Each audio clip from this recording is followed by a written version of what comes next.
Bismillahirrahmanirrahim.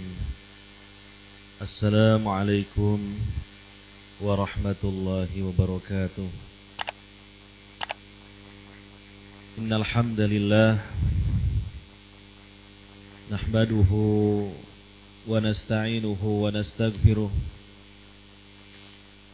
wa na'udzu billahi min syururi anfusina wa min sayyiati a'malina. Man yahdillah fala mudilla lah wa man yudlil fala hadiyalah. Ashhadu an la ilaha illallah wahdahu la syarika lah wa ashhadu anna Muhammadan abduhu wa rasuluh. Ya ayyuhalladzina amanu taqullaha haqqa tuqatih wa la tamutunna illa wa antum muslimun. Ya ayyuhan nasu taqu rabbakumul ladzi khalaqakum min nafsin wahidah wa khalaqa minha zawjaha wa batha minhuma rijalan katsiran wa nisaa'a wattaqullaha alladzi tasaaluna bihi wal arham innallaha kana 'alaikum raqiba.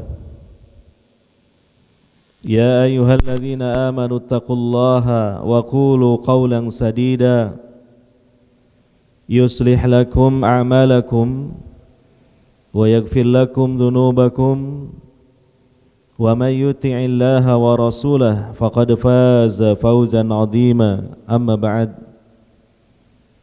fa inna asdaqal hadithi kitabullah wa khairul hadi hadi Muhammadin sallallahu alaihi wasallam wa syarrul umuri muhdatsatuha fa inna kulla muhdatsatin bid'ah wa kulla bid'atin dhalalah wa kulla dhalalatin finnar.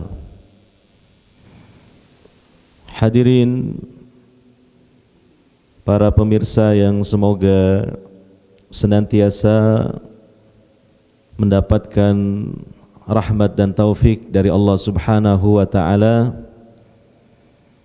Alhamdulillah, dengan rahmat dan taufiknya kita masih diberi kesempatan hidup di dunia yang sebentar dan terbatas ini. Dan lebih dari itu, kita masih istiqomah di atas agama Islam ini, di atas keimanan, bahkan di atas ketakwaan kepada Allah Subhanahu wa taala.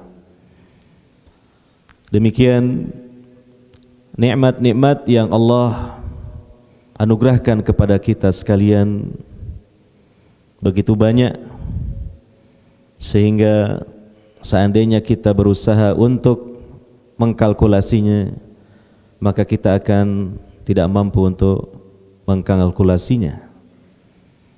Wa in ta'uddu ni'matallahi la tuhsuha. Dan jika kalian berusaha untuk menghitung nikmat-nikmat Allah, niscaya kalian tidak akan mampu untuk menghitungnya.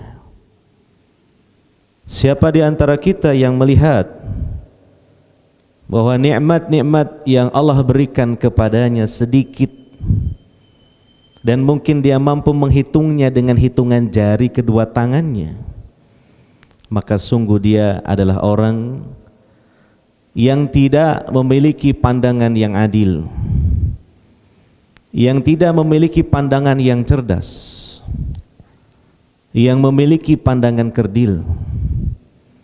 Karena sesungguhnya nikmat-nikmat Allah Subhanahu wa taala itu begitu luas dan begitu banyaknya. Contoh saja kita yang hadir pada kesempatan malam hari ini di masjid ini, maka tentu kita bisa hadir di sini karena sehat alias negatif. Seandainya tidak sehat alias positif, maka positif kita ada di rumah sakit. Padahal nikmat kesehatan ini adalah nikmat yang sangat besar, yang tidak akan ada di antara kita yang mau untuk kemudian ditukar dengan nilai materi sebanyak apapun. Karena contoh telah membuktikan bahwa ketika seseorang mendapatkan sakit yang parah dan keras, maka dia berusaha dengan keras untuk mendapatkan kesembuhan, sekalipun menguras hartanya, bahkan seluruh hartanya, bahkan seandainya telah habis pun dia berani berhutang. Karena apa? Ingin mendapatkan kesehatan. Belum lagi nikmat-nikmat yang lainnya. Tapi dari semua nikmat yang ada itu, maka sesungguhnya nikmat hidayah itu merupakan nikmat yang paling agung. Nikmat hidayah di atas Islam wal iman, bahkan di atas manhaj yang sahih, manhaj as-salafus salih, manhaj Rasulullah sallallahu alaihi wasallam dan para sahabatnya. Maka ini adalah sekali lagi suatu nikmat yang sangat agung. Dan sekiranya kita mau merenungkannya sejenak saja, niscaya ketika kita merasakan kehadiran nikmat yang agung ini yang telah ada pada diri kita, maka sungguh segala kesusahan, segala derita akan hilang rasanya, terkalahkan demi melihat nikmat yang agung ini. Betapa tidak, karena nikmat yang agung ini berupa nikmat hidayah, ini merupakan satu-satunya tiket untuk masuk surganya Allah subhanahu wa ta'ala.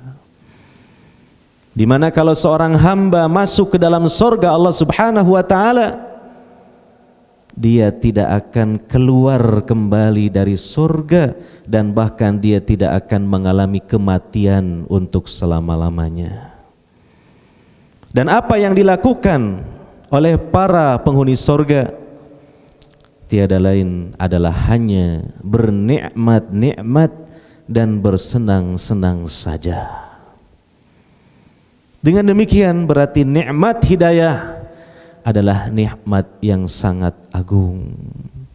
Mari kita lihat, dan ini akhirnya kemudian seolah-olah kata-kata tidak cukup untuk menyanjung Allah subhanahu wa ta'ala yang maha pengasih lagi maha penyayang dan begitu baik kepada kita, bahwa kita dari sekian miliar manusia yang hidup di muka bumi, di kolong langit ini, dipilih olehnya untuk mendapatkan nikmat yang agung ini. Oleh karenanya mari kita syukuri dalam situasi apapun, sekalipun situasi pandemi seperti sekarang ini. Tidak masalah lah, toh kita sudah menjalaninya sekian bulan, harusnya sudah terlatih, kebal, bukan sekedar mengebalkan badan, tapi mengebalkan mental kita untuk menghadapinya dengan kesabaran dan mengambil kebaikan serta hikmah di baliknya. Yang terpenting alhamdulillah kita masih istiqomah di atas hidayah Allah subhanahu wa ta'ala.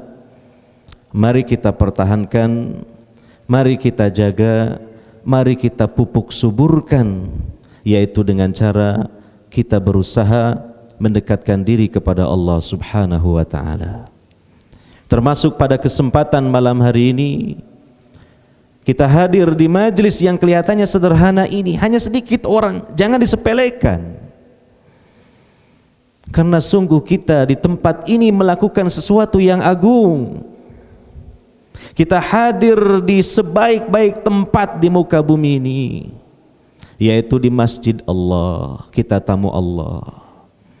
Dan kita di sini melaksanakan aktivitas-aktivitas yang dimuliakan diridhoi oleh Allah Subhanahu wa taala, disyukuri oleh Allah Subhanahu wa taala dengan nilai rahmat dan pahala, yaitu berupa melaksanakan sholat, berzikir, berdoa, dan kemudian sekarang kita hadir di majelis ilmu yang merupakan majelis zikir yang paling utama.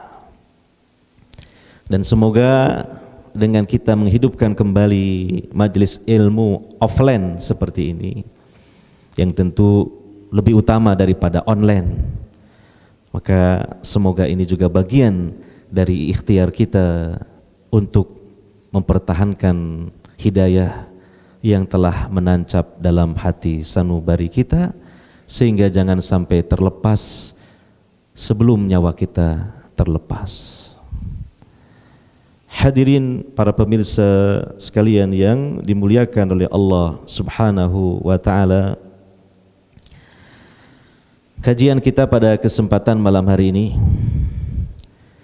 dan semoga dengan niatan ikhlas karena Allah Subhanahu wa taala, kita meraih pahala dari Allah Subhanahu wa taala, bertambah ilmu kita, bertambah iman kita juga. Kita bersama-sama lagi mengkaji kitab kecil yang berjudul Minhaj Al-Firqatin Najiyah wa Ta'ifah Al-Mansurah, prinsip-prinsip pokok ya, tentang kelompok yang selamat, kelompok yang mendapatkan pertolongan Allah Subhanahu wa taala. Artinya sebuah pemahaman dan sikap yang benar dan selamat setelah kita berada di rumah besar Islam. Sebagaimana yang dulu saya sampaikan di awal pembahasan kitab ini, bahwa hidayah seperti yang biasa kita minta kepada Allah Subhanahu wa taala di setiap rakaat kita sholat, yaitu ketika kita membaca surah Al-Fatihah, tepatnya ketika kita mengucapkan ihdinas siratal mustaqim dan seterusnya, maka Al-Imam Ibnul Qayyim Al-Jauziyah rahimahullah menjelaskan bahwa hidayah itu ada dua. Yang pertama adalah al-hidayah ilal Islam, hidayah untuk memeluk Islam. Rata-rata kita sebagai penduduk negeri Indonesia ini, kita dari kecil sudah otomatis jadi orang Islam. Karena apa? Karena orang tua kita muslimin. Maka sekali-kali jangan merendahkan, meremehkan orang tua kita. Sekalipun mungkin kita merasa tingkat pendidikan kita jauh di atas mereka, sesungguhnya ada sisi lain yang harus kita renungkan, bahwa dengan sebab mereka terlebih dahulu menjadi muslimin dan muslimat, maka kita sebagai anak keturunannya pun otomatis ikut mereka sebagai orang tua kita. Makanya Nabi SAW mengatakan, kullu mauludin yuladu alal fitrah fa'abawahu yuhawwidanihi au yunassiranihi au yumajjisanihi. Setiap bayi yang terlahir, siapapun lah orang tuanya, maka terlahir di atas fitrah, di atas tauhid. Kemudian kedua orang tuanya lah yang merubahnya menjadi seorang Yahudi, Nasrani ataupun Majusi. Nah, jadi orang tua itu sangat besar sekali dalam menghantarkan seorang anak untuk kemudian statusnya itu beragama apa. Nah, orang tua kita muslimin muslim, alhamdulillah. Dengan sebab mereka seperti itu, kita pun seperti mereka. Inilah yang disebut dengan al-hidayah ilal Islam. Yang kedua, hidayah yang kedua, ini adalah hidayah yang sempurna. Artinya kelanjutan dari hidayah yang pertama, yang disebut dengan al-hidayah fil Islam. Hidayah ketika sudah berada di atas Islam. Artinya apa? Memiliki ya, sikap keberagamaan dalam Islam ini dengan sikap yang benar dan selamat, mengikuti manhaj yang benar dan selamat.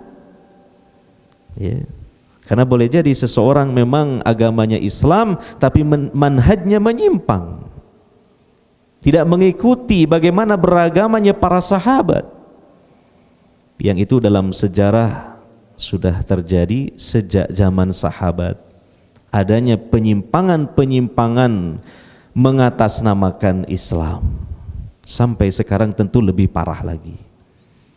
Maka ini maksud dengan al-hidayah fil Islam, hidayah setelah berada di agama Islam, artinya mengikuti Islam yang hak, mengikuti Islam yang murni, sebagaimana Islam yang dipeluk, yang diamalkan, yang dipraktekkan oleh generasi awal umat ini, yaitu Rasulullah SAW dan para sahabat beliau.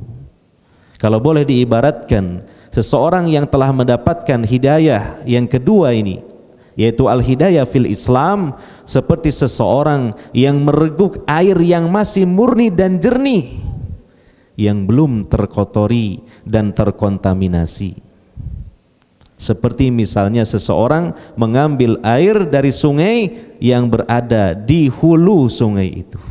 Bagaimana kira-kira? Airnya masih bersih, jernih, segar. Tapi aliran air sungai itu semakin turun ke bawah, sudah mulai terkontaminasi, kena polusi, polusi rumah tangga, polusi pabrik dan sebagainya. Dan parah-parahnya ketika sungai berada di ujungnya, yaitu di hilir bahkan muara, sudah berada di pembuangan ke laut, itu parah-parahnya. Maka kita diibaratkan seperti mendatangi sungai untuk mendapatkan kejernihan airnya, ambil dari hulunya. Dalam berislam juga demikian, ambil dari hulu Islam, yaitu generasi awal Islam, yaitu Rasulullah SAW dan para sahabat beliau. Dan sudah kita bahas di awal-awal kitab ini, bukan sekedar logika tadi, tapi memang berdasarkan nas, dalil dari Al-Quran dan juga sunnah Nabi SAW sendiri, bahwa kita dalam beragama Islam ini hendaknya mengikuti jejak Rasulullah SAW dan para sahabat beliau. Nah, untuk pada kesempatan malam ini juga kita akan lanjutkan lagi mengenai hal itu. Dan tadi juga sekedar mukadimah untuk menyambung kembali pikiran kita yang sempat libur seiring liburnya pengajian. Kita lanjutkan, judulnya adalah Minhajil Firqatin Najiyah. Sebelumnya kita membaca tentang Al-Firqatin Najiyah. Yang kedua, bab yang kedua, Minhajil Firqatin Najiyah. Dan diharapkan kepada hadirin hadirat sekalian memiliki kitabnya, bukunya ya. Murah saja. Jangan sampai tidak punya ya. Tidak ada alasan nanti keberatan karena harganya mahal, tidak, harganya murah. Iya, terus kesulitan mendapatkannya, berusaha cari gitu. Kecuali kalau memang nanti benar-benar enggak ketemu ya. Insya Allah enggak apa-apalah, buku saya difotokopi. Kan tidak banyak-banyak gitu ya. Yang pertama, poin pertama, Al-Firqatun Najiyah. Jadi ini membahas tentang karakteristik bagaimana dan seperti apa Al-Firqatun Najiyah itu.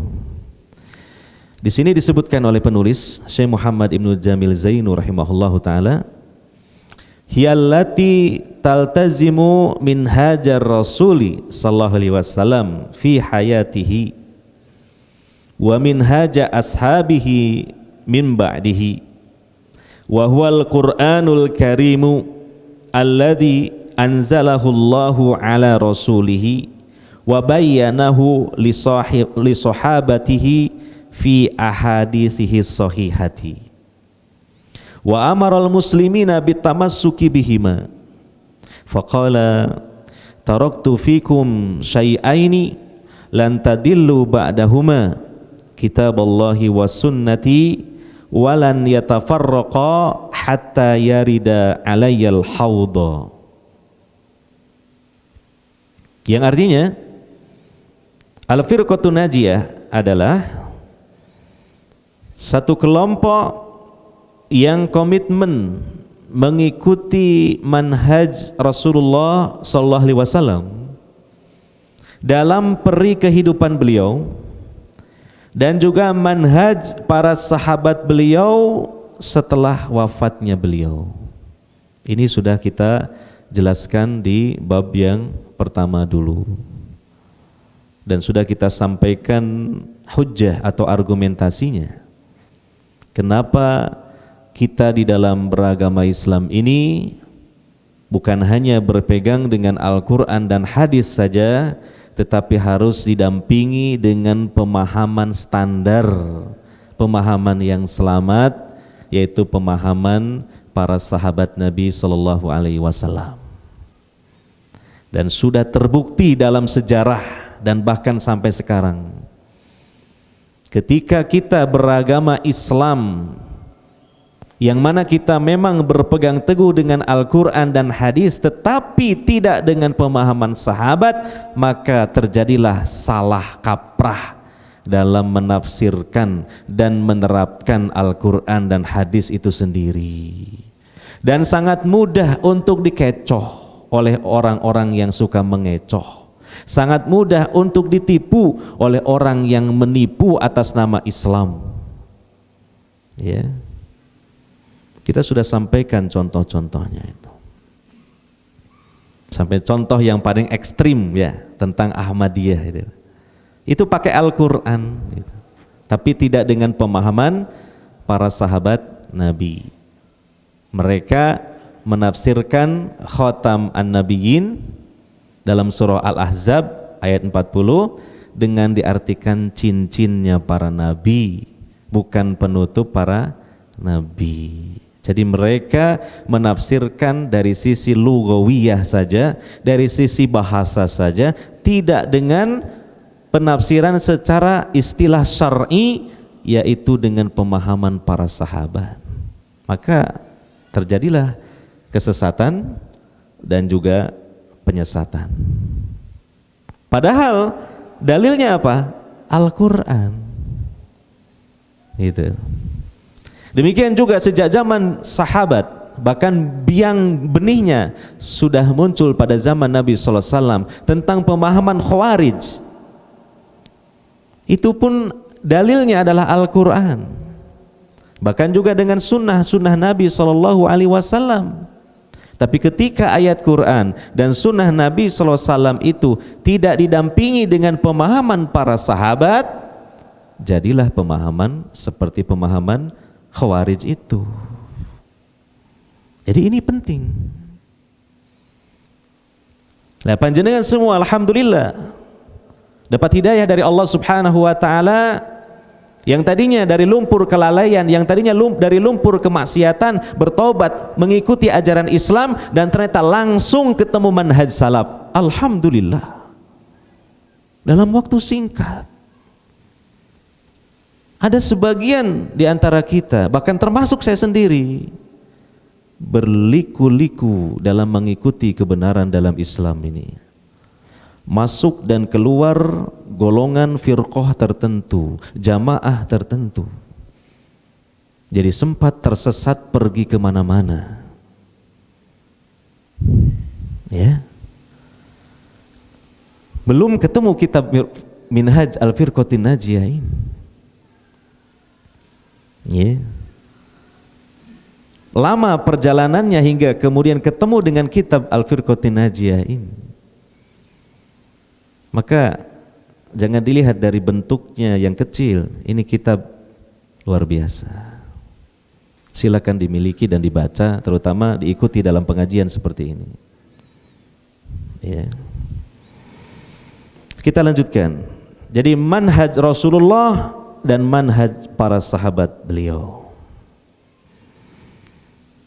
Dan Rasulullah sallallahu alaihi wasallam menjelaskan Al-Qur'an kepada para sahabat melalui hadis-hadis beliau dan juga pemahaman yang benar di dalam memahami Al-Qur'an kepada para sahabatnya. Kemudian para sahabat mewariskan itu semua kepada murid-murid mereka, yaitu para tabi'in. Dan demikian juga para tabi'in mewariskan itu semua kepada murid-murid mereka juga, yaitu atba'ut tabi'in. Dan juga para atba'ut tabi'in mewariskan itu semua kepada murid-murid mereka, yaitu segenap para ulama Ahlus Sunnah wal Jamaah, hingga kemudian sampailah kepada para ulama di zaman kita dari kalangan Ahlus Sunnah wal Jamaah, dan kita pun mereguk kesegaran ilmu Islam yang murni itu dari mereka. Rasulullah SAW memerintahkan kaum muslimin untuk berpegang teguh dengan keduanya, ya, dengan Al-Quran dan Sunnah Nabi SAW, dan dengan pemahaman para sahabat beliau. Dalam hadis yang sahih Nabi SAW bersabda, "Telah aku tinggalkan di tengah-tengah kalian dua perkara yang kalian tidak akan tersesat setelah berpegang teguh dengan keduanya, yaitu kitabullah dan sunnahku, hadis-hadisku. Dan keduanya tidak akan berpisah sehingga keduanya menjumpai aku di telagaku."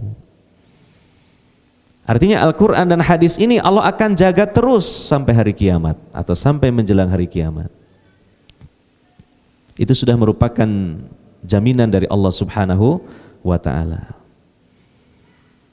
Sekalipun tidak sedikit oknum-oknum yang berusaha untuk merubah Al-Quran, mengkorupsi sebagian ayat Al-Quran, atau mungkin menambahi sebagian ayat Al-Quran, atau menyelewengkan isi Al-Quran, maka Allah menjaganya dengan caranya. Di antaranya Allah tampilkan seorang alim yang mujaddid, yang memperbaharui, artinya mengembalikan Islam yang telah dinodai itu kepada Islam terdahulu, Islam yang murni. Dan Allah juga jadikan dari sebagian kaum muslimin orang-orang yang menghafal Al-Quran, bahkan juga menghafal hadis-hadis Nabi Sallallahu Alaihi Wasallam, sehingga ketika ada satu huruf saja yang dihilangkan dari Al-Quran, tidak menunggu waktu lama langsung ketahuan. Ya. Kemudian yang kedua, keutamaan dari umat Nabi Sallallahu Alaihi Wasallam yang mengikuti Al-Quran dan hadis dengan pemahaman yang selamat, maka akan terhantarkan ke telaganya Nabi Sallallahu Alaihi Wasallam. Di mana? Di mahsyar, di akhirat. Setiap Nabi Allah anugerahkan sebuah telaga di mahsyar. Dan telaga yang paling besar yang Allah anugerahkan di antara para nabi adalah telaga yang dianugerahkan kepada Nabi Muhammad sallallahu alaihi wasallam, yang disebut dengan telaga Al-Kautsar. Kenapa disebut telaga Al-Kautsar? Karena telaga itu airnya adalah dari sungai Al-Kautsar yang ada di sorga, yang dialirkan melalui dua pipa dari emas dan dari perak, yang kemudian air tersebut ditampung di telaga yang sangat besar, sangat luas, yang disebutkan di dalam hadis-hadis Nabi yang sahih, dari satu titik ke titik terdekatnya adalah sejauh perjalanan 1 bulan, yaitu perjalanan onta. Kemudian di sekitar telaga itu disediakan cangkir-cangkir yang banyak sekali, sebanyak bintang di langit. Ada berapa bintang di langit? Siapa yang mengatakan bilangannya pasti salah. Saking banyaknya tidak terhitung. Ya. Dan air telaga itu disebutkan oleh Nabi sallallahu alaihi wasallam sifatnya, yaitu warnanya lebih putih daripada susu, lebih manis daripada madu asli, ya. Dan wanginya lebih wangi daripada misik. Kata Nabi sallallahu alaihi wasallam, siapa yang meminum satu teguk saja, lam yadma abadan, dia tidak akan kehausan untuk selama-lamanya. Pengen apa tidak mendatangi telaga Nabi SAW? Dan tentu dipersilahkan meneguk kesegaran airnya. Tentu jelas kita sangat kepengen, dan kita bayangkan keadaan di mahsyar seperti yang diterangkan oleh Nabi SAW sendiri dalam hadis yang lain, penuh dengan kedahsyatan, penuh dengan kecemasan. Terutama apa? Panasnya matahari luar biasa ketika itu, karena matahari didekatkan sejarak 1 mil. Berapa 1 mil itu? 1,6 kilometer. Dekat kan? Dekat. Kalau sekarang saja di dunia ini matahari, katanya ya, menurut sains ilmu pengetahuan alam, itu jaraknya dari bumi ke matahari sekitar 150 berapa juta mungkin ya kilometer, ya. Itu kalau siang hari kita mungkin berada katakan di tengah jalan aspal, berhenti di lampu stopan, nggak sampai 1 menit mungkin, waduh panasnya luar biasa. Coba renungkan, coba kita ya bayangkan bagaimana ketika kita dikumpulkan oleh Allah Subhanahu wa taala di mahsyar, dalam keadaan telanjang bulat, dalam keadaan tidak beralas kaki, ya. Dan juga pelatarannya itu apa? Rata. Tidak ada lembah, tidak ada gunung, tidak ada bukit, tidak ada pepohonan, tidak ada bangunan, tidak ada sesuatu pun untuk bernaung. Hingga disebutkan di dalam hadis, Nabi mengatakan wa yuljimuhumul araq, keringat menenggelamkan mereka. Ada sebagian orang yang tenggelam dalam keringatnya sendiri, artinya keringat itu sampai ke mulutnya. Al-lijam itu artinya tali kekang kendaraan, semacam kuda, diletakkan di mulut kan. Berarti yuljimuhumul araq artinya keringat itu berada di mulutnya, jadi sampai ke mulutnya. Ya. Tentu ini sebuah gambaran bagaimana menderitanya ketika itu di mahsyar. Dan tentu manusia merasa kehausan yang luar biasa.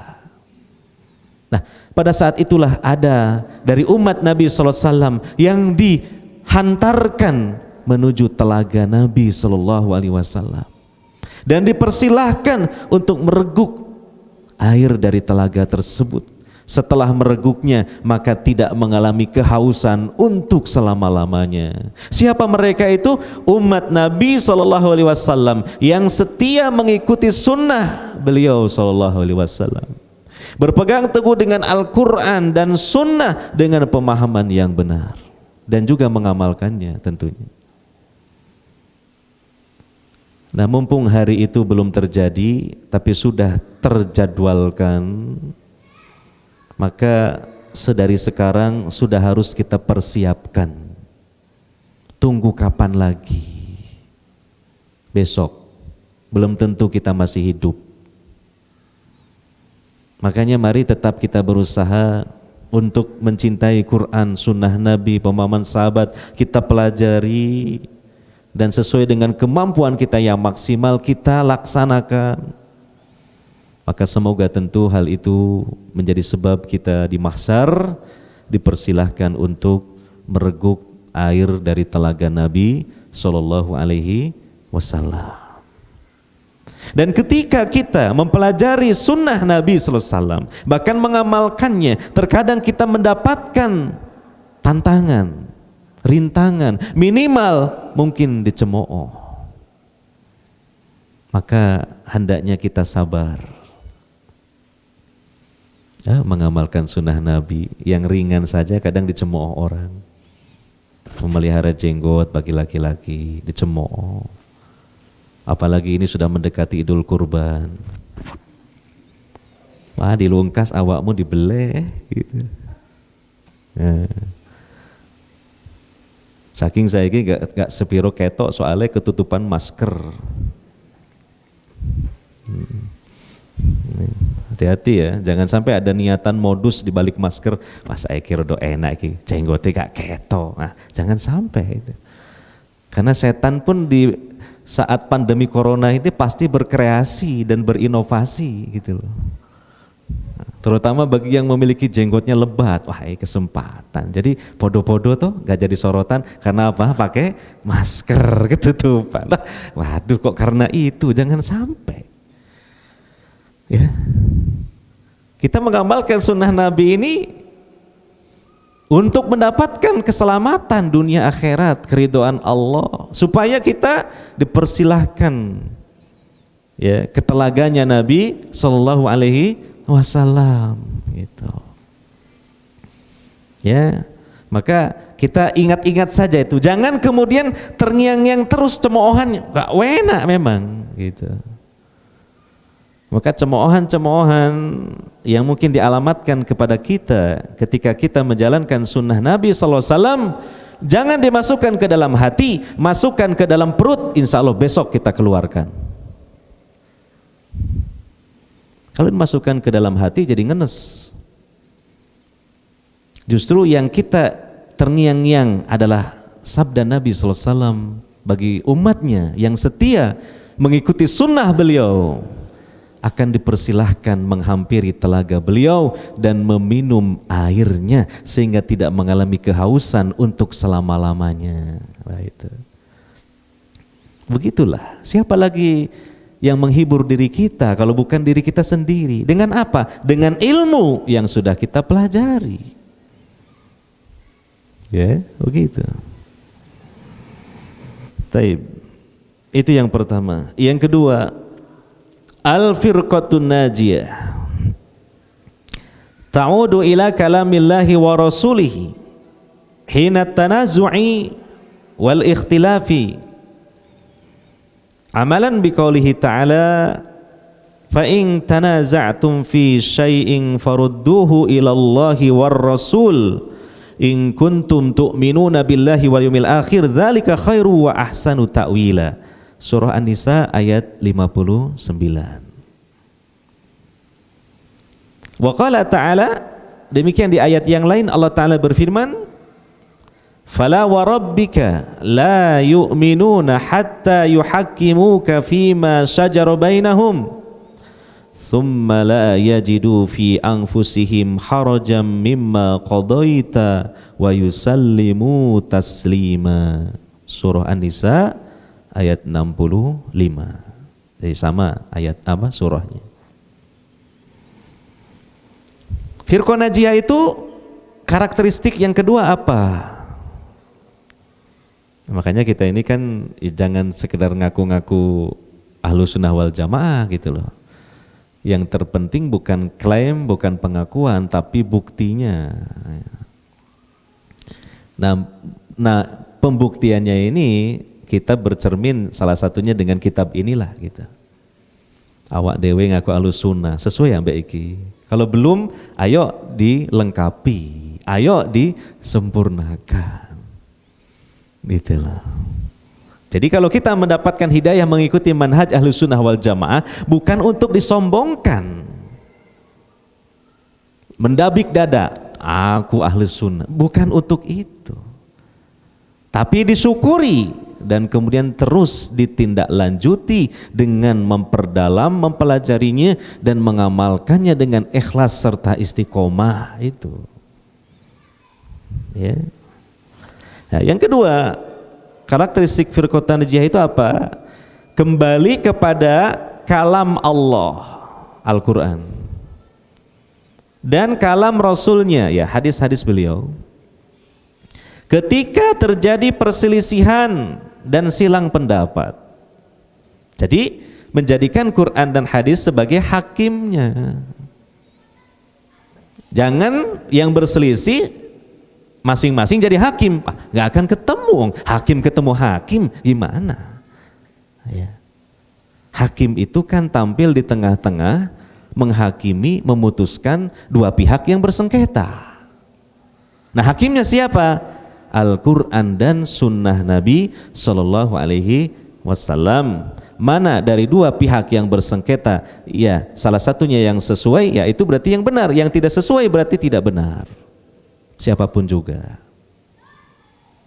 Dan ini kita harus latih ketawaduan kita. Karena definisi tawadu itu bukanlah dipahami orang yang cuma dari sisi akhlak saja dia rendah hati, artinya kepada yang tua dia menghormat, kepada yang muda dia menyayangi. Ya, bukan hanya itu. Tapi termasuk bagian dari ketawaduan adalah tawadu kepada kebenaran. Artinya selalu tunduk kepada kebenaran. Ya.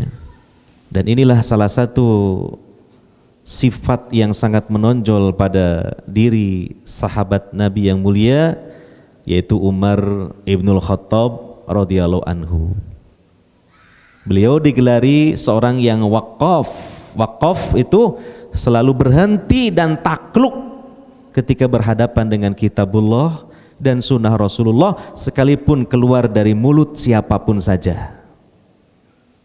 Mungkin dari mulut seorang anak kecil sekalipun. Itu Umar bin Khattab yang kelihatannya memiliki karakter keras, tegas, tapi ternyata beliau seorang yang sangat tawadu, luluh hatinya dalam kondisi apapun ketika itu menghadapi atau berhadapan dengan Al-Quran dan hadis Nabi Sallallahu Alaihi Wasallam. Inilah puncak ketawaduan. Dan ini harus kita latih diri kita untuk seperti itu.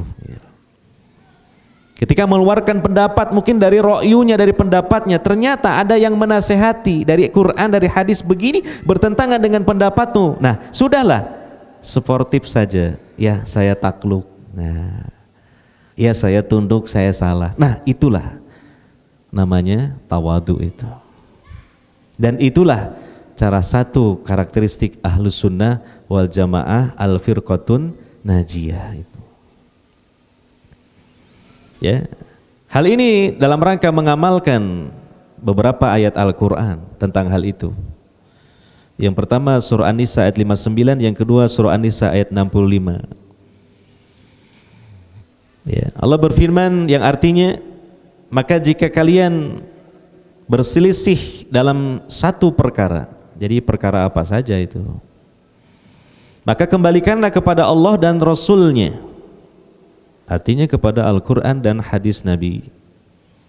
Jika kalian beriman kepada Allah dan hari akhirat, yang demikian itu lebih baik dan lebih utama akibatnya. Nah, kalau kita ingin mendapatkan akhir yang baik, akibat yang baik, maka segala perselisihan ini pemutusnya adalah Al-Quran dan sunnah Nabi sallallahu alaihi wasallam yang sahihah itu. Ini harus dipegang seperti ini. Ya, ada pendapat ulama, lihat dulu. Kalau ternyata itu ditopang dengan dalil, insya Allah itu kebenaran. Tapi kalau tidak, bahkan ada pendapat dari ulama yang lain yang malah memiliki dalil dari Al-Quran, dari hadis, atau salah satu dari keduanya, maka itulah yang harus kita pilih. Oleh karenanya hampir semua dari para ulama madhab yang 4, mereka berwasiat kepada murid-murid mereka, dan diantaranya adalah Imam Asy-Syafi'i rahimahullah ta'ala sendiri, beliau mengatakan idza shahhal hadis fahuwa madhabi, kalau telah datang hadis yang sahih itu adalah madhabku. Dalam ucapan yang lain beliau mengatakan, ya, jika ada ya pendapat dariku, ya, kemudian ternyata datang lagi dalil dari Al-Quran, dari hadis yang menyelisih pendapatku, maka tinggalkanlah pendapatku, lemparkan ke tembok pendapatku itu. Ini dari para ulama mujtahid seperti ini. Ya. Nah, ini kita harus latih juga hal seperti ini. Jangan semata-mata ini ucapannya Albani gitu loh. Ini ucapannya Syekh Utsaimin. Nah, maka lebih dari itu, coba kenapa Albani mengatakan begitu? Kenapa Syekh Utsaimin mengatakan begitu? Oh, ternyata dari dalil ini, Qur'annya, hadis. Nah, itu harusnya seperti itu. Jadi bukan semata-mata perkataan. Karena juga para ulama pun biasanya menyampaikan pendapatnya atau ijtihadnya berlandaskan kepada dalil gitu. Ya. Nah, khawatirnya nanti mungkin ada pendapat dari ulama yang ternyata berdasarkan dalil yang tidak sahih, maksudnya dari hadis yang tidak sahih. Ada lagi pendapat ulama yang lain ternyata berdasarkan hadis yang sahih. Nah, maka yang kedua itu kita ambil gitu. Ya, jadi harus kita latih diri kita seperti itu. Tidak semata-mata langsung pendapat ulama gitu. Apalagi kita sebagai tulabul ilmi, para pencari ilmu, tentu kita harus berusaha menelusuri kronologinya. Pendapat ini keluar muncul dari mana gitu lah. Dari dalil mana, dari kaedah mana kan gitu. Nah, itu tentu lebih berkualitas. Sehingga akhirnya kita terbiasa memang mengikuti dari dalil bukan kepada ulamanya.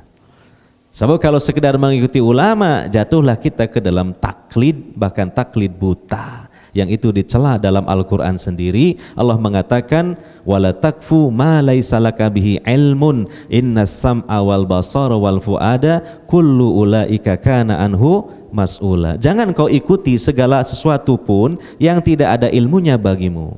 Sesungguhnya pendengaran, penglihatan dan hati semuanya akan dimintai pertanggungjawaban oleh Allah Subhanahu wa taala.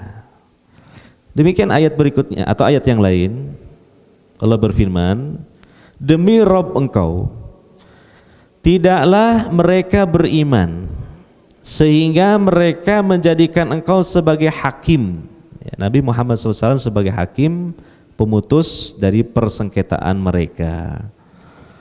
Kemudian tidaklah mereka mendapati dalam diri mereka, dalam hati mereka rasa berat. Artinya setelah diputuskan perkaranya oleh Nabi SAW, yang mungkin keputusan itu tidak sesuai dengan hawa nafsunya, tidak sesuai dengan selera pribadinya, tidak sesuai dengan pendapatnya, maka hilangkanlah semua itu, terimalah keputusan Rasulullah, lapangkanlah dadanya. Maka itulah orang yang disebut apa? Benar-benar baik keimanannya, sempurna keimanannya.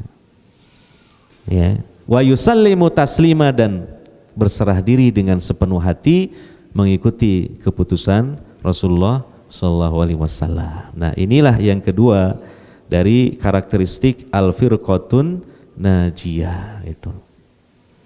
Ya. Ya, karena mungkin sudah datang waktu untuk sholat isya, ya. Kita cukupkan sampai di sini. Ada pertanyaan atau tidak ini?